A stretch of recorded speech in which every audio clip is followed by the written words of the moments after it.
Noticias informa con Lidia Cumin. Ya lo mencionábamos, la pandemia y sus efectos pues causaron impactos económicos, pero estamos hablando, además de nuestros cambios en el estilo de vida, de cómo agarró el sistema de salud. Evidenció que nos hace falta muchísimo para poder avanzar. A 2 años, ¿cómo estamos? Te saludo con gusto, Juan María Náveja, con gusto de saludarte como cada tarde. El gusto para la audiencia de Mega Noticias. Fíjate, yo he pensado...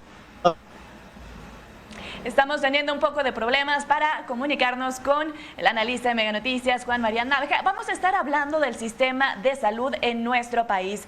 Empezó esta administración con el INSABI y la pandemia lo agarró literalmente en pañales. Vimos manifestaciones a lo largo de los primeros meses de esta contingencia de COVID-19 de médicos que pedían herramientas, que pedían insumos porque no contaban con ellos. Incluso se llegó a contratar a varios médicos por la falta que hacía en diferentes partes de la entidad. A 2 años estamos escuchando que hay repuntes en los casos, que no hay que bajar las medidas, y le voy a compartir un caso en particular. Después de varios días sin pacientes hospitalizados positivos a COVID-19, ayer se confirmaron 3 pacientes nuevos hospitalizados en el sector salud de Guanajuato. Representantes del Comité Estatal para la Seguridad en Salud reportaron un caso confirmado hospitalizado en León, uno más en el ISSSTE y otro en el nosocomio COVID de la calle 20 de enero. Ante esta situación, autoridades sanitarias recomendaron evitar saludar de mano, continuar con la sana distancia y el lavado frecuente de manos.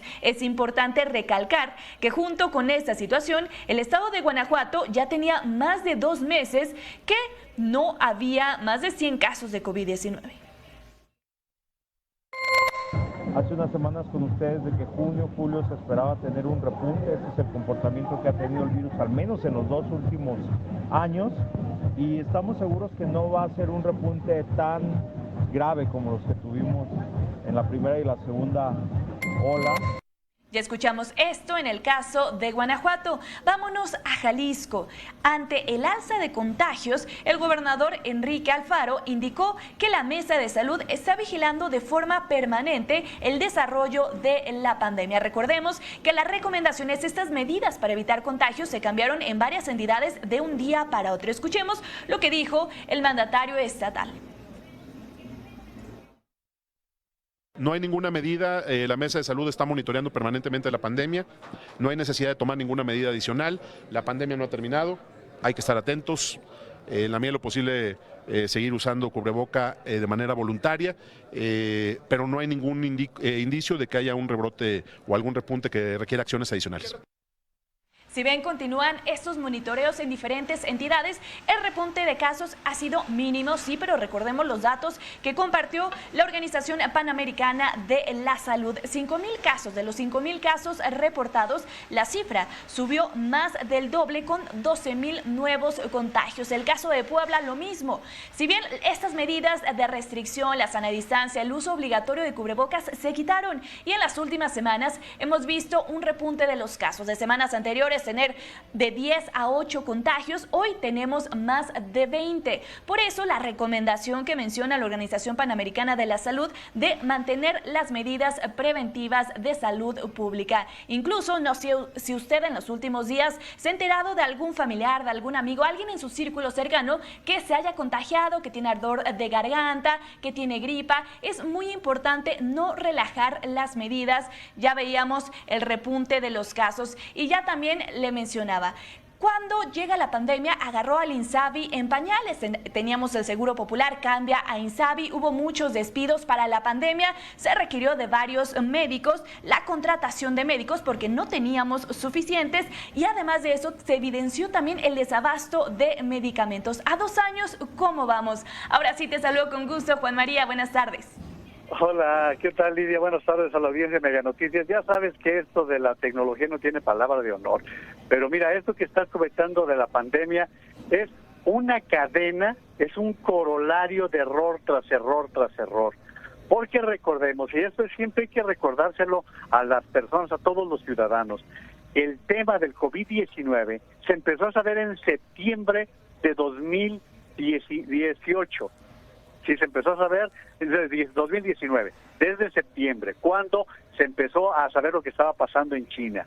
Posteriormente, ya para enero, febrero de 2020, la Organización Mundial de la Salud estaba informando que se trataba de una epidemia y luego ya dio el aviso de que se trataba de una pandemia, que eso ya cuando hay 2, 3 o más continentes que registran este tipo de casos. Esto fue ya lo que se sabía para febrero. Fíjate, Lidia, desde febrero sabíamos. ¿Qué hizo el gobierno de México? Le vendió instrumental sanitario a China, el mismo que se debió comprar meses después.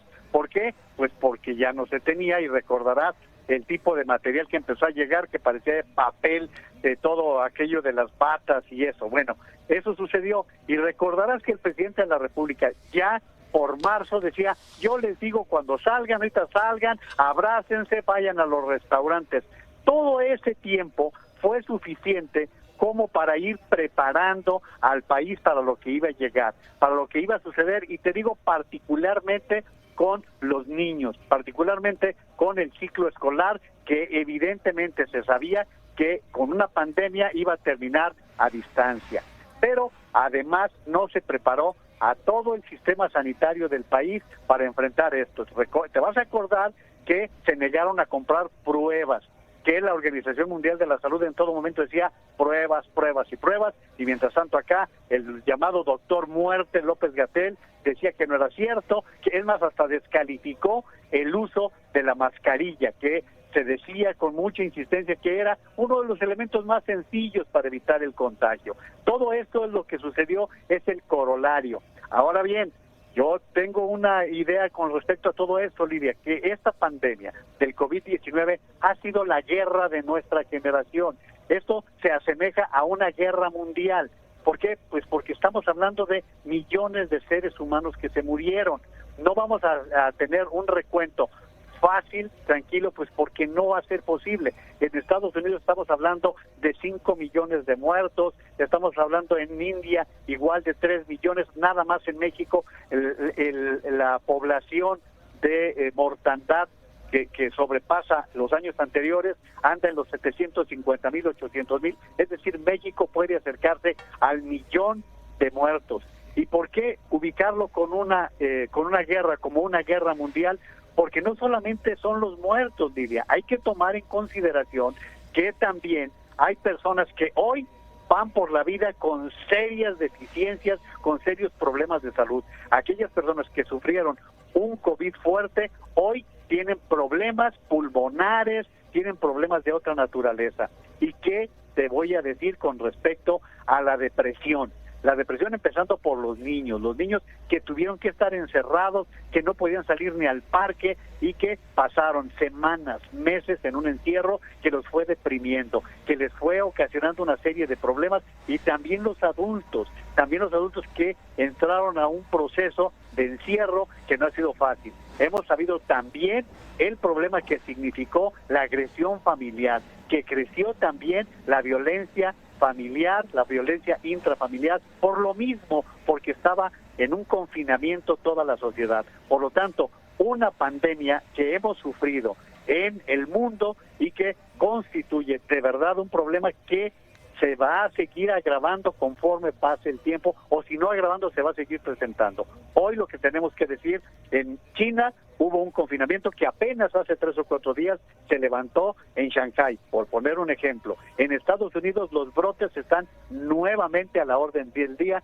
y no podemos simplificar diciendo, en México nada más hay 27 muertos, con uno que fuera, pero estás hablando de 27 personas que pierden la vida por seguirse contagiando con el COVID. Y ahí sí, ya nos toca a la sociedad asumir la responsabilidad de las medidas que tenemos que seguir tomando: el uso de la mascarilla en lugares cerrados, el lavarse las manos constantemente, el uso del gel antibacterial. Es decir, hay una serie de medidas que sí descubrimos, y por supuesto la vacunación.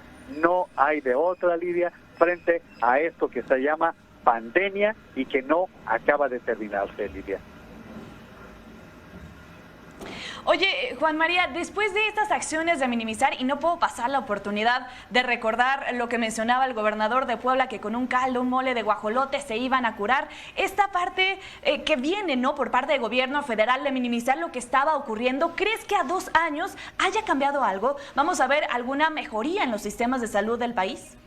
Lamentablemente lo que hay que decir es que el sistema de salud del país está hecho pedazos, está hecho trizas. Empieza por los millones de mexicanos que se quedaron sin la menor atención, lo hemos hablado, cerca de 16 millones de mexicanos no tienen ningún servicio de salud. Entonces, con COVID o sin COVID, el sistema de salud está precario. Comentaba contigo la semana pasada lo que publicó el doctor Julio Frenk, secretario de Salud con Vicente Fox y hoy rector de la Universidad Internacional de Miami, que decía, la situación que va a heredar el próximo gobierno va a ser de un sistema de salud catastrófico, con serios problemas, con todo lo que ha ocurrido, y que tú y yo lo platicábamos en días pasados, que hablábamos del Seguro Social y hablábamos de lo que está significando la desaparición del Seguro Popular, porque el INSABI no ha sido una respuesta. Y esto es una clara deficiencia de este gobierno, que se sigue amparando en el pasado. Sí, no teníamos el sistema de salud que se quería, pero está siendo mucho peor que lo que existía. Por lo menos antes había un seguro popular, Lidia. Y ahora que también están hablando mucho del IMSS Bienestar, que sabemos, pues es como una marca y es un programa que ya había existido hace tiempo, pero tampoco dio resultados. Bueno, habría que partir de una base. Creo que a cualquier localidad a donde vayamos nos van a decir qué es lo que está pasando con el Seguro Social en general. El Seguro Social tiene un problema de abastecimiento de medicamentos. El Seguro Social tiene un problema de citas para los derechohabientes. No le puede seguir aderezando una serie de actividades que le corresponden a los estados, porque lo que están haciendo con el IMSS Bienestar es que el estado entrega todos los que son sus clínicas y hospitales públicas, en los hospitales civiles, para que los maneje el Seguro Social. Y eso no lo han aceptado estados como Aguascalientes, Guanajuato, Jalisco, que han preferido seguir controlando su propia instalación sanitaria con el propósito de dar mejor servicio. Y por supuesto que saben que el Seguro Social está rebasado, y no de ahora. El Seguro Social tiene mucho tiempo que no responde, y lo mismo podemos decir del ISSSTE. El ISSSTE está saturado, nada más basta por pasar por cualquier clínica del Seguro Social o del ISSSTE y ver las filas y filas de familiares, de derechohabientes, que están con un clamor permanente de la burocracia, de la falta de medicamentos. Cuando tú llegas con una receta, te dan 1 o 2 medicamentos y el resto anda, vete. Te diría particularmente aquellos medicamentos controlados para las personas que sufren depresión, nomás no hay. Y no hay, Lidia, ni siquiera en el sector privado, ya no te la pongo en el público. En el público es un sueño. Te dicen, oiga, pues si usted puede, cómprese este medicamento porque lo necesita, Lidia. En conclusión, Juan María, a 2 años, ¿cómo estamos y para dónde vamos? A 2 años, México está entre los países que peor manejaron la pandemia. A 2 años, pues mira, las cifras son más contundentes que lo que yo te pueda decir. Somos el país que perdió más vidas de personal de la salud durante la pandemia. Somos el país con el mayor número de niños huérfanos a causa de la pérdida de padres durante el proceso de la pandemia. ¿Y qué estamos viendo? Pues que sigue habiendo una necedad constante de no dar atención a los que te decía, a las víctimas que siguen sobreviviendo y que traen una serie de problemas. Y bueno, pues también te voy a dar otra mala noticia, mi querida Lidia. ¿Te gustan los refrescos? ¿Tomas agua? ¿Tomas jugo? ¿Qué sueles tomar, mi querida Lidia? Agua, jugo. Jugo bueno, estaría pues, bien. La mala noticia es que está FAMSA anunciando aumentos entre el 6 y el 10% a todos sus productos. Así que prepárense, porque a partir de ya la Coca-Cola en todas sus presentaciones les va a costar más, el agua purificada también, los jugos otro tanto, y seguramente si la principal embotelladora del país está decretando estos incrementos, pues seguramente van a subir hasta los hielitos, Lidia. Así que pues no es una buena noticia para el fin de semana, Lidia. Exactamente, no nos vamos con buena noticia para este fin de semana y si ya no estábamos ahorcados ahora con esta información, pues hay que tomar, yo creo que podremos aprovechar a tomar un poquito más de agua simple, por ejemplo, ¿no? Aunque creo que mencionabas también incrementa. También aumenta el agua embotellada, pero otra cosa, Lidia, pues tienes que comprarla porque no podemos, como en otros países, como en Europa, en Estados Unidos, que abres el grifo y puedes tomar directamente el agua. Pues tienes que comprar el garrafón, tienes que comprar la botellita, porque pues nuestra calidad del agua potable no es para consumo humano, Lidia. Juan María, muchísimas gracias, un gusto como siempre platicar contigo.